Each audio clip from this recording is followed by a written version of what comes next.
America ప్రతీకార సుంకాల ప్రభావం మన దేశంపై ఎంత ఉంటుందనే అంశంపై స్టాక్ మార్కెట్ నిపుణులు సుందర రామిరెడ్డితో మా ప్రతినిధి శ్రీకాంత్ ముఖాముఖి ప్రత్యక్ష ప్రసారం ద్వారా చూద్దాం. వల్ల భారత స్టాక్ మార్కెట్ ఒడిదుడుకులకు లోనవుతుంది. కేవలం ఈ రోజే కాకుండా అంటే సుంకాల ప్రభావం ఈ రోజు అప్లికబుల్ అవుతున్నప్పుడు కూడా అంతకంటే ముందు అంటే దాదాపు ఒక నెల రోజుల నుంచి కూడా ట్రంప్ సుంకాలు విధిస్తానని చెప్పడంతో అప్పటి నుంచే కూడా స్టాక్ మార్కెట్లన్నీ కూడా కరెక్షన్కి లోనవుతున్నాయి. అయితే ఈ ప్రభావం ఎన్ని రోజుల పాటు ఉంటుంది, అసలు అక్కడ సుంకాలకు ఇక్కడ భారత స్టాక్ మార్కెట్కు ఏంటి, ఎందుకు ఇలా విధంగా కొనసాగుతుందని తెలుసుకోవడానికి స్టాక్ మార్కెట్ నిపుణుడు సుందరరామరెడ్డి గారు మనతో ఉన్నారు. ఆయనని అడిగి మరిన్ని వివరాలు తెలుసుకున్నాం. సుందరరామరెడ్డి గారు నమస్తే. నమస్తే సార్. ఇప్పుడు ట్రంప్ సుంకాలు విధిస్తున్నారని చెప్తున్నారు. ఎందుకు భారత స్టాక్ మార్కెట్ తీవ్రంగా ఒడిదుడుకులలో అవుతుంది? ఈ రోజే కాదు, గత కొన్ని రోజులకు కూడా కరెక్షన్ అవుతూ వస్తుంది. దీనికి కారణాలు ట్రంప్ విధించే సుంకాలను మనం ఇండియా సెంట్రిక్ చూడకూడదండి. ప్రపంచవ్యాప్తంగా అన్ని కంట్రీస్ మీద వేస్తున్నాడు. ఇంకా చెప్పాలంటే ఇందులో ఉన్న గుడ్ థింగ్ ఏంటంటే మన కాంపిటేటర్తో పోల్చుకుంటే మనకేసిన సుంకం చాలా తక్కువ. మనకేసిన 26% ఓవరాల్గా. బట్ సెక్టార్ వైజ్గా ఇంకా మనకు తెలియదు ఎగ్జాక్ట్లీ ఏ సెక్టార్కి ఎంత ఉంటుంది. బట్ చైనా వాళ్ళ దగ్గర ఆల్రెడీ మళ్ళీ కొత్తగా 34% వేశారు. పాత దాంతో కలుపుకుంటే ఇప్పుడు 50% దాకా వచ్చేసింది చైనా వాళ్ళకి. అంటే మన మెయిన్ కాంపిటేటర్ చైనా అయినా యూరోప్ చూసుకున్నా సరే వాళ్ళందరూ కూడా వాళ్ళకి విధించిన ట్యాక్సేషన్ కనుక చూసుకుంటే ఇండియాకి వేసింది పెద్ద మొత్తం అయితే కాదు. కాబట్టి ఇండియన్ విడిగా చూసినప్పుడు మాత్రం మనం ఒక్కసారిగా పెయిన్గా ఫీల్ అవుతాం. 26% ట్యాక్స్లు అంటే ముందు రోజులు ఏం జరిగింది అనేది. బట్ ఈవెంట్ ఇండియన్ స్పెసిఫిక్ కాదు, యూనివర్సల్గా. అంటే ట్రంప్ వచ్చిన దగ్గర నుంచి టారిఫ్ పెంచుతూ అన్నాడు కదా, సివియారిటీ ఈ రేంజ్ అని చెప్పేసి ఎవరు ఎక్స్పెక్ట్ చేయలేదు. ఇట్స్ సర్ప్రైజ్, ఎంటైర్ వరల్డ్ కూడా సర్ప్రైజ్ అనమాట. ఎంత సర్ప్రైజ్ అంటే అమెరికన్ మార్కెట్ ఫీచర్స్ కూడా ఇప్పుడు -3లో ట్రేడ్ అవుతున్నాయి. అంటే ఈ ఎపిసోడ్లో మేజర్ రోజులు అమెరికన్ స్టాక్ మార్కెట్ అండి, ఇండియన్ స్టాక్ మార్కెట్ కాదు. అమెరికన్ స్టాక్ మార్కెటే -3లో ఫీచర్స్ ట్రేడ్ అవుతున్నాయి అండి. అంటే ఈరోజు నైట్ అమెరికన్ మార్కెట్ -3లో ఓపెన్ కాబోతుంది. కాబట్టి ప్రపంచవ్యాప్తంగా అన్ని స్టాక్ మార్కెట్లు అన్ఎక్స్పెక్టెడ్గా ఇంత టారిఫ్ అనే సర్కిల్లో ఒక్కసారిగా డౌన్ ట్రెండ్ స్టార్ట్ అయినాయి. అండ్ మీరు జపాన్ తీసుకుంటే -3లో ఉంది. ఈవెన్ అమెరికా జస్ట్ ఏషియన్ మార్కెట్స్లో చైనా చూసుకున్న, హాంకాంగ్ చూసుకున్న -2లో ఉన్నాయి. తైవాన్ మార్కెట్ చూసుకున్న -2లో ఉంది. యూరోప్ మార్కెట్స్ కూడా ఫీచర్స్ అన్ని 9 ట్రేడ్ అవుతున్నాయి. మొత్తానికైతే ఈరోజు వరల్డ్ వైడ్గా బ్లడ్ బాత్ నడుస్తుందండి. ఇంత బ్లడ్ బాత్లో కూడా ఎంతో కొంత పర్వాలేదు అనిపించుకునేలా ఉందంటే Indian stock market. Indian stock market ఇప్పుడు 0.6%లో ట్రేడ్ అవుతుంది. దాని మీనింగ్ ఏంటంటే ఇండియన్ స్టాక్ మార్కెట్ ఆల్రెడీ డిస్కౌంట్లో ఉంది. ఇప్పుడు ఏ బ్యాడ్ న్యూస్ తీసుకోవట్లేదు. ఎందుకంటే ఇప్పటికే మిడ్ క్యాప్, స్మాల్ క్యాప్స్ ఇండెక్స్లో 20% డిస్కౌంట్లో ఉన్నాయండి. స్టాక్స్ అయితే మోర్ దెన్ 50% డిస్కౌంట్లో ఉంది ఎంటైర్ మార్కెట్ 60%. అండ్ అమెరికాకి ఎక్స్పోర్ట్ చేసే మెజారిటీ కంపెనీస్ అన్ని లార్జ్ క్యాపే కాబట్టి లార్జ్ క్యాప్స్ కూడా 12% ఇండెక్స్లో డిస్కౌంట్లో ఉన్నాయి. కాబట్టి ఇప్పుడు దీనికి కొత్తగా వచ్చిన బ్యాడ్ న్యూస్కి అవి రియాక్ట్ అవ్వటం లేదు. కాకపోతే సివియారిటీ మాత్రం చాలా ఎక్కువ అండి. ఎంటైర్ జీడిపి గ్రోత్లో 0.6% ఎఫెక్ట్ కాబోతుంది ఈ ఒక్క ఈవెంట్ వల్ల. దాన్ని బట్టి మనకు ఆ సివియారిటీ ఏంటో మనకు అర్థం అవుతుంది. కాకపోతే ఇండియన్ సెంట్రిక్ కాదు ఈవెంట్, అది గుర్తుపెట్టుకోవాలి మనం. అంటే సెంటిమెంట్ వల్లనే ఎక్కువగా స్టాక్ మార్కెట్ ప్రభావానికి గురవుతుంది. చిన్న ఏదైనా ఒక అంశం వచ్చిందంటే ఒక్కసారిగా కుప్పకూలిపోతాయి. ఏ విధంగా పెరిగిపోతుందో ఆ విధంగా అంతకంటే ఎక్కువ కూడా డౌన్ ఫాల్ అవుతుంది. ప్రస్తుతం సుంకాల ప్రభావం కూడా అదే విధంగా చూపిస్తుంది అనుకోవచ్చా? డెఫినెట్గా అండి. ఒరిజినల్ కంపెనీస్ ఎఫెక్ట్ అయ్యేది ఫండమెంటల్ చేంజెస్ వచ్చినప్పుడల్లా. సుంకాలు ఎప్పుడైతే పెంచారో ఆ పెంచిన సుంకాలు యాడ్ చేసి వీళ్ళు అమ్మాల్సి ఉంటుంది అమెరికాలో. అప్పుడు న్యాచురల్గా కాంపిటీషన్లో మాస్ ప్రొడక్షన్ ఎవరైతే చేస్తారో వాళ్ళకి ఎక్కువ తక్కువ రేటుకి ప్రొడ్యూస్ చేసే కెపాసిటీ ఉంటుంది. కాబట్టి న్యాచురల్గానే అమెరికాని ఇప్పుడు దాకా మనం అమెరికాకి ఎక్స్పోర్ట్ చేయడం అనేది ఒక స్ట్రెంత్ అనుకున్నాం. ఈ టారిఫ్ పుణ్యం అంటే అది వీక్నెస్ అయిపోయింది. ఎవరైతే అమెరికాకి ఎక్కువ ఎక్స్పోర్ట్ చేస్తారో ఆ స్టాక్స్ మొత్తం బాగా ఎఫెక్ట్ అవుతున్నాయి. కొన్ని స్టాక్స్ ఉంటాయి లైక్ ఐటీసీ లాంటివి అసలు ఎఫెక్ట్ అవ్వవు, ఎందుకంటే వాటికి ఎలాంటిది ఉండదు. అదే టాటా మోటార్స్ ఉందనుకోండి, టాటా మోటార్స్లో లండన్లో టారే జాగ్వార్ కార్స్లో 25% టోటల్ సేల్స్ మొత్తం ఒక అమెరికాలోనే ఉంటాయి. న్యాచురల్గా అది బాగా సివియర్ ఎఫెక్ట్ అవుతుంది. అంటే అన్ని కంపెనీలకు ఒకేలా లేవు. కొన్నిట్లో జీరో ఎఫెక్ట్, కొన్నిట్లో సివియర్ ఎఫెక్ట్ జరుగుతుంది. కాబట్టి స్టాక్ స్పెసిఫిక్ అప్రోచ్ని ఫాలో అవడం బెటర్ ఈ టైంలో. అంటే గత దాదాపు నెల రోజులు అనుకోవచ్చు స్టాక్ మార్కెట్ కరెక్షన్ గురించి వస్తున్నాయి. ఎంత పడిపోయింది స్టాక్ మార్కెట్ నెల రోజుల క్రితంతో పోలిస్తే?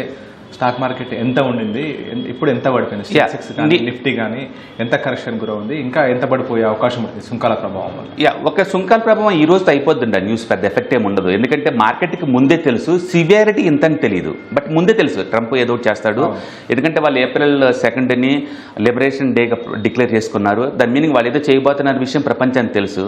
కాబట్టి ఇంత సివియారిటీ అనేది ఎవరు ఎక్స్పెక్ట్ చేయలేదు. ఎందుకంటే ప్రపంచం మొత్తానికి కింది మీదకి 20 to 30%, కొన్ని కంట్రీల మీద 75% వేశారండి. కొన్ని కంట్రీస్లో 0 చేశారు. అండ్ కొన్నిటిని వదిలేశారు like Russia and Ukraine and బెలూస్తాను ఇలాంటి కంట్రీస్ని వదిలేశారు. ఎందుకంటే ఆల్రెడీ బోల్డ్ అని ట్యాక్స్లు వాళ్ళ మీద ఉన్నాయి కాబట్టి. కొన్ని గల్ఫ్ కంట్రీస్లో ఓన్లీ 10% కన్నా ఎక్కువ లేవు. గల్ఫ్లో ఏ కంట్రీస్ ఉన్నా సరే మీరు యునైటెడ్ అరబిక్ ఎమిరేట్స్లో కానీ లేదా సౌదీలో కానీ లేకపోతే కువైట్లో కానీ 10%. ఎందుకంటే వాళ్ళు అమెరికన్ కంపెనీస్ కూడా వేసేది 10% కాబట్టి. అంటే ఏ కంట్రీలు అయితే అమెరికాకి ట్యాక్స్లు తగ్గించి ఉంచారో వాళ్ళ మీద ఏం ట్యాక్స్లు వేయలేదు. బట్ ఎవరైతే ఎక్కువ వేస్తున్నారో వాళ్ళ మీద ఇప్పుడు ట్యాక్స్లు ఎక్కువ వేస్తున్నారు. మొత్తం మీద ఈ ట్యాక్సెస్ పుణ్యం అంటే గవర్నమెంట్కి 50 లక్షల కోట్ల ఇన్కమ్ని ఎక్స్పెక్ట్ చేస్తుంది గవర్నమెంట్. రెండోది మేక్ ఇన్ అమెరికా మళ్ళీ ఆ థీమ్ మళ్ళీ వర్కౌట్ అయ్యి ఎక్కువ జాబ్స్ అమెరికాలో క్రియేట్ అవుతుంది వాళ్ళు ఎక్స్పెక్ట్ చేస్తున్నారు. బట్ మనం గమనించాలి, ఇప్పుడు మనం 2025లో ఉన్నాం. ఇంత ముందు అంత ఈజీగా ఇప్పుడు ఏం జరగదు. అందుకని మళ్ళీ ఆ జాబ్స్ అమెరికా పోవాలంటే వెరీ లెందీ ప్రాసెస్ అండి. అంటే ఏదైనా ఫ్యాక్టరీ కట్టాలంటే 4-5 ఇయర్స్ పడుతుంది. కాబట్టి ఇమీడియట్గా అమెరికన్ పబ్లిక్ సఫర్ అవ్వాల్సిందే. ఎంత అంటే ఒక్కొక్క ఇళ్లలో వాళ్ళ బడ్జెట్ ఒక $6,000 నుంచి $7,000 పెరగబోతుంది అక్కడ. అది ఎంతవరకు పబ్లిక్ వాళ్ళు దాన్ని టాలరేట్ చేస్తారనేది మనకు తెలియదు. వాళ్ళ దేశానికి ఇంపోర్ట్స్ తగ్గిపోవడం వల్ల, అంటే ఇంపోర్ట్స్ కాస్ట్లీ పెరగడం వల్ల ట్యాక్స్ పెంచడం వల్ల అక్కడ కూడా పెరుగుతున్నాయి. అవును, ఎందుకంటే మనం పెంచి అమ్ముతాం. ఇప్పుడు ట్యాక్సులు మనం ఏ కంపెనీ భరించదు, ప్లస్ ట్యాక్స్ చేసి పబ్లిక్ అమ్ముతారు అక్కడ. అప్పుడు పబ్లిక్ ఇమీడియట్గా దాన్ని భరించాలి. అప్పుడేమవుతుంది, కన్జంప్షన్ స్లో అవుద్ది. అమెరికన్ డాలర్ వీక్ అయిపోద్ది. మొత్తం మీద దీని మీద ఏం జరిగిందంటే అమెరికాలో డాలర్ బాగా వీక్ అవుతుంది. డాలర్ ఇండెక్స్ ఆల్రెడీ 102 దగ్గరికి వచ్చేసింది. అండ్ అమెరికా యొక్క ఇప్పుడు దాకా ఉన్న పెద్దన్న స్టేటస్ ఏదైతే ఉందో అది డైల్యూట్ అయిపోతే స్లోగా తగ్గిపోతూ ఉంటుంది. కాబట్టి అమెరికా వాళ్ళు ఇంత ముందులాగున్న హోదా ఉండదు ముందు రోజుల్లో. ఎందుకంటే నువ్వెంత నేనంత అన్నట్టు ఉంటుంది. ఇప్పుడు దాకా ఏంటంటే నెగోషియేషన్ టేబుల్లో అమెరికాకి రెస్పెక్టే వేరు. ఇప్పటి నుంచి ఆ రెస్పెక్ట్ పోతుంది. ఎందుకంటే మీరు కూడా ఒక చిన్న ట్రేడర్ లాగానే బిహేవ్ చేస్తున్నారు కాబట్టి. ఓకే, సాధారణంగా ప్రపంచ స్థాయి మార్కెట్లన్నీ కూడా అమెరికా స్టాక్ మార్కెట్ను బట్టి, అంటే అమెరికా స్టాక్ మార్కెట్ పెరిగితే ఇక్కడ పెరగడం కానీ, లేకపోతే అక్కడ ఇన్వెస్టర్స్ ఇక్కడికి వచ్చి ఇన్వెస్ట్ చేయడము, ఆ విధంగా ప్రపంచ స్థాయి స్టాక్ మార్కెట్లన్నీ కూడా ప్రభావం చూపించాయి.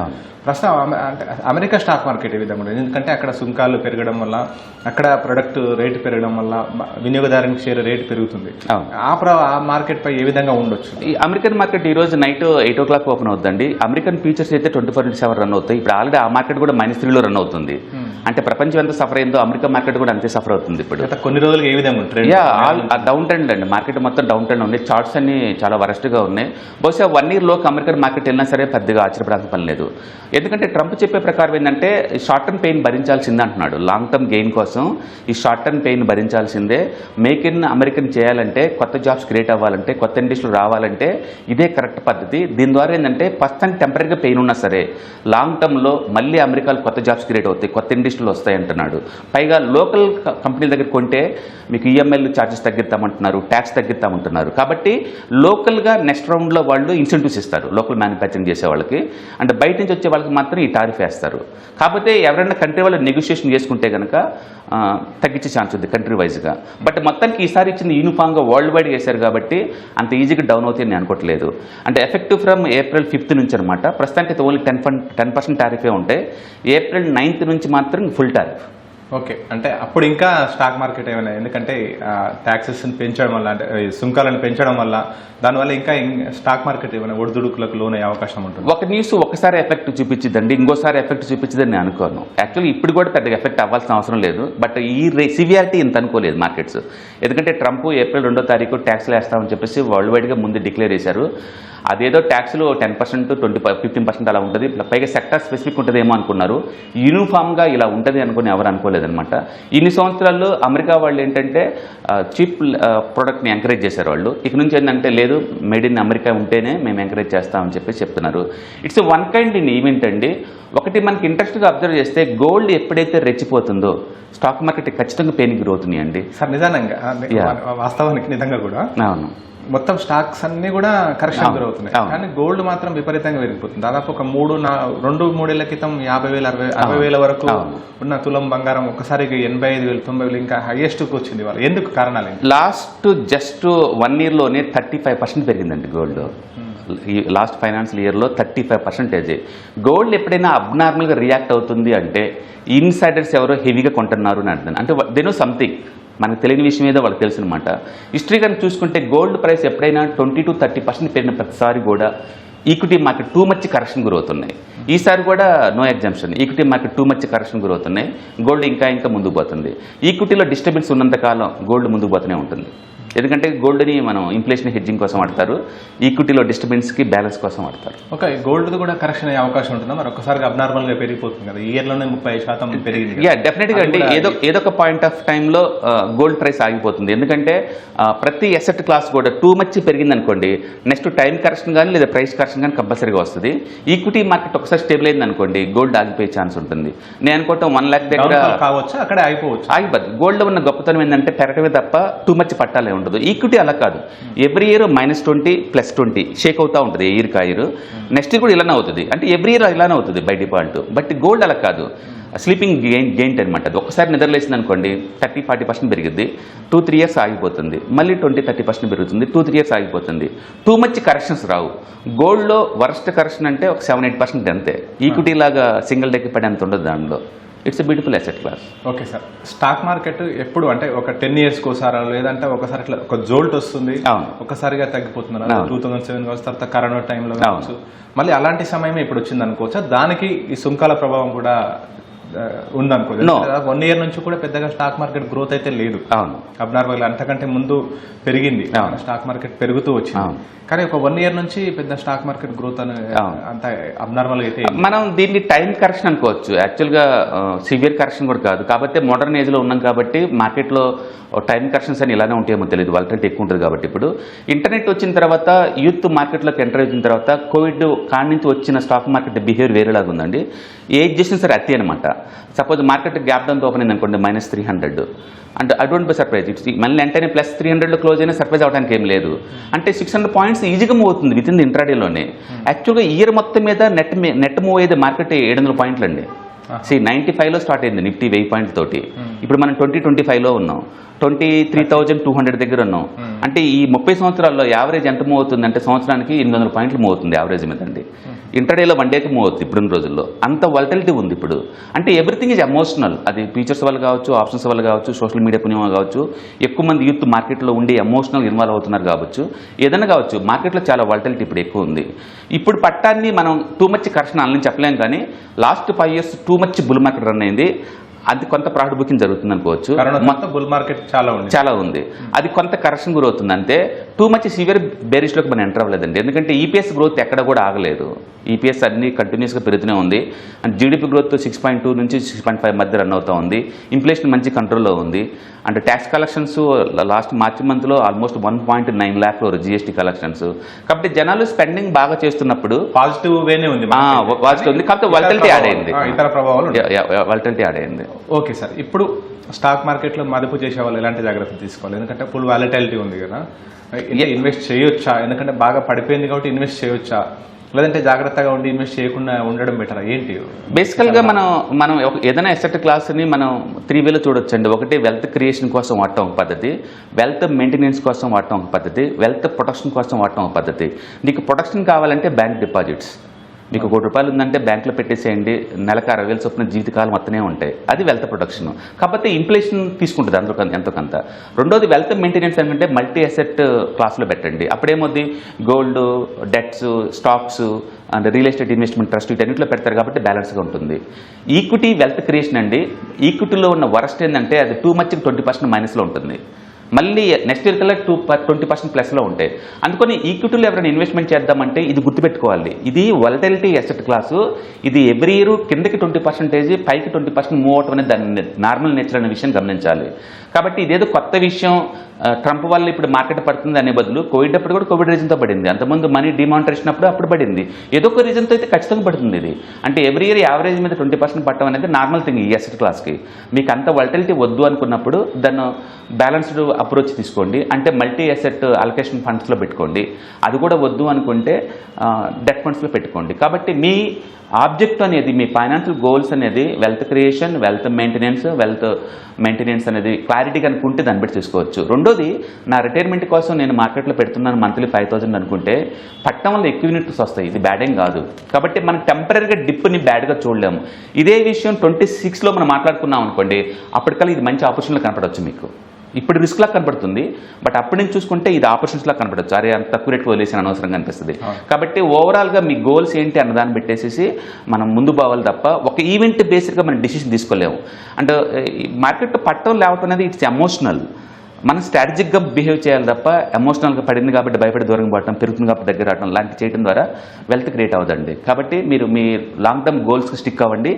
దీన్ని ఆపర్చునిటీగా వాడుకొని ఎక్స్ట్రా ఇన్కమ్ కనుకుంటే డిప్లాయ్ చేసుకుంటూ వెళ్ళండి. ఓకే సార్, చివరిగా ఒక ప్రశ్న. ఈ స్టాక్ మార్కెట్ దాదాపు ఒక నెల రోజుల నుంచి కరెక్షన్ అవుతూనే ఉంది, 1 year నుంచి కూడా అంత బేర్ మార్కెట్ గానే ఉంది. ఎప్పుడు మళ్ళీ ఎలా సేమ్ పొజిషన్కి రావచ్చు అంటున్నారు? ఎప్పుడు ఆశాభాగంగా ఎప్పుడు ఉండొచ్చు? రైట్, అక్టోబర్ నుంచి లాస్ట్ ఇయర్ అక్టోబర్ నుంచి పట్టణం స్టార్ట్ అయిందండి. వెరీ సివియర్ కరెక్షన్ అనమాట. కంటిన్యూస్గా 5 months, లాస్ట్ మంత్ గ్రీన్లో క్లోజ్ అయింది ఫస్ట్ టైం. 5 నెలలు రెడ్లో క్లోజ్ అవటం అనేది 95లో జరిగిందండి. మళ్ళీ ఇప్పుడే అంటే ఆల్మోస్ట్ 26 years కింద జరిగింది. మళ్ళీ ఇప్పుడు అంత పెద్ద పెయిన్. అప్పట్లో నిఫ్టీ 2000 పాయింట్లు ఉండేదండి, ఇప్పుడు నిఫ్టీ 26,000 దగ్గర జరిగింది పెయిన్.